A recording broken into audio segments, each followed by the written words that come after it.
बिस्मिल्लाहिर्रहमानिर्रहीम अल्लाहुम्मा सल्ली अला मुहम्मद व अला आलि मुहम्मद।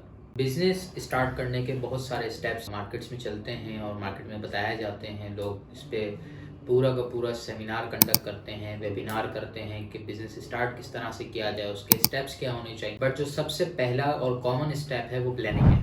आज हम प्लानिंग पे बात करते हैं। सबसे पहली चीज़ फॉर्मल अंदाज में कोशिश करूंगा मैं कि ऐसे अंदाज में बात करूं आपको बात समझ में आ जाए और आप तक बात एक डिलीवर हो जाए। मैं अपने बारे में बताऊं तो मैं as a chief executive officer Tritech solution में अपनी सर्विसेज को दे रहा हूं, कंपनी चला रहा हूं कि जिसकी सर्विसेज में वेबसाइट्स बनाना, एप्लीकेशंस बनाना, सोशल मीडिया मैनेजमेंट और बहुत सारे सॉफ्टवेयर्स एज अ सास हमने मार्केट में दिए हुए हैं और मार्केट में लोग यूज करते हैं हमारी चीजों को। सबसे पहली चीज कि आप प्रॉब्लम को सॉल्व करें, और इसके अंदर लोग इस वजह से बिजनेस नहीं कर पाते कि लोग पहले से एग्जिस्ट कर, अगर उन्हीं के आइडिया पर काम कर लिया हमने तो फिर हम कैसे नुमाया नजर आएंगे। आप अगर यूनिकनेस पे जाएंगे तो फिर आप बहुत बाद में एक चीज को स्टार्ट करेंगे, बट चीज को स्टार्ट करना बहुत इंपॉर्टेंट। प्लानिंग इंपॉर्टेंट जरूरी है, स्टेप एक होना चाहिए बिजनेस के अंदर, बट ऐसा ना हो कि उस प्लानिंग के जरिए आप बहुत लेट हो जाए और जो चीज पहले स्टार्ट होनी चाहिए थी वो बाद में स्टार्ट हो। तो सबसे पहले आप प्रॉब्लम को सॉल्व करें। कोई भी प्रॉब्लम हो सकती है जो आप आइडिया ले रहे हैं। फॉर एग्जांपल मैं कल एक रिसर्च कर रहा था, एक बहुत अच्छा बिजनेसमैन है, तो उसने चाय की पत्ती उसको लॉन्च किया, बट इट्स नॉट लाइक चाय की पत्ती का ब्रांड। वो ये कर रहा है बंदा कि वो जब ट्रैवल करता था तो कहता था जहां पर मैं घर पर मौजूद हूँ तो वहां पर तो चाय अच्छी मिलती है, मगर अगर मैं सफर करता हूँ तो सफर में चाय अच्छी नहीं मिल पाती।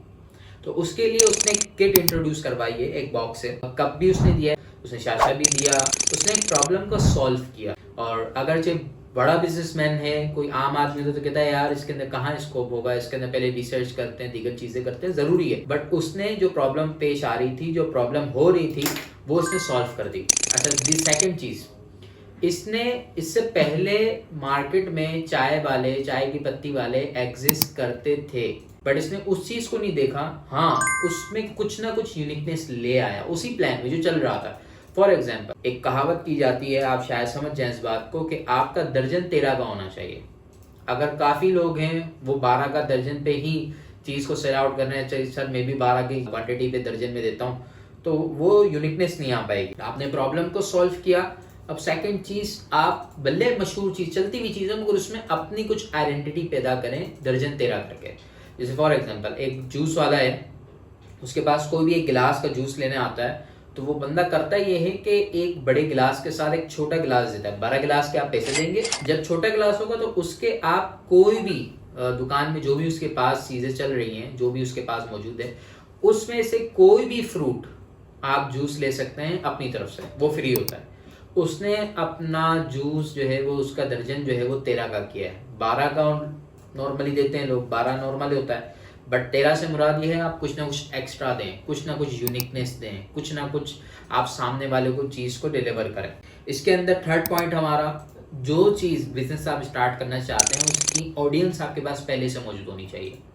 ऐसा ना हो कि आप स्टार्ट पहले करें और बाद में अपनी ऑडियंस को चेक कर रहे हो, कहाँ लोग किस मिजाज के होने चाहिए। आजकल बहुत से लोग जेन जी हैं, बहुत से लोग जेन अल्फा भी चल रहे हैं, तो कौन सी हमारी टारगेट ऑडियंस होनी चाहिए। कोई मेच्योर ऑडियंस होनी चाहिए, कोई ऑफिस के बंदे होने चाहिए, या कोई बिजनेस ओनर्स होने चाहिए। तो आपकी टारगेट ऑडियंस पहले से पता होनी चाहिए।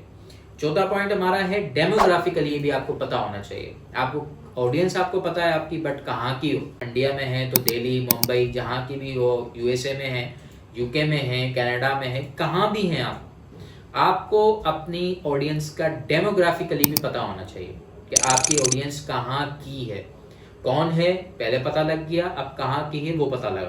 पांचवी चीज, आपके लिए इसको कंटिन्यू करना आसान हो। फॉर एग्जाम्पल एक वीक तक तो ठीक है, मगर अगले हफ्ते फिर दोबारा से कुछ करना पड़ेगा, फिर अगले हफ्ते फिर दोबारा से बैठना पड़ेगा, फिर दोबारा से न्यू चीजें ऐड करनी पड़ेगी। तो ऐसा काम हो कि जो कंटिन्यूसली आप कर पा रहे हो, कंटिन्यूसली आप उसको चला सकते हो।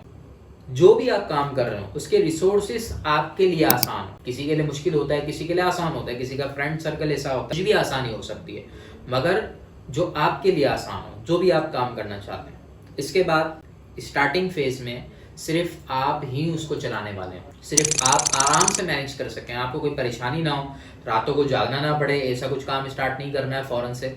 ये कहने को बहुत अच्छा है बट कंटिन्यू नहीं हो पाता। मेरे लफ्ज़ को याद रखिएगा, मैं कंटिन्यू बार बार कह रहा हूँ। जो आपको कंटिन्यू आपके लिए आसान हो, रिसोर्सेस आपके लिए आसान हो और स्टार्टिंग में आप काम कर सकते हो अकेले। मैं समझता हूँ ये कुछ पॉइंट्स हैं जो बिजनेस प्लानिंग में आपके लिए बहुत अच्छे हैं। नेक्स्ट वीडियो में भी पॉसिबल इस मौजू पर हो सकती है कि किस तरह से हम चीज़ों को एग्जीक्यूट करें, किस तरह से रिसोर्सेस लगाएं, किस तरह से चीज़ों को लेके चलें।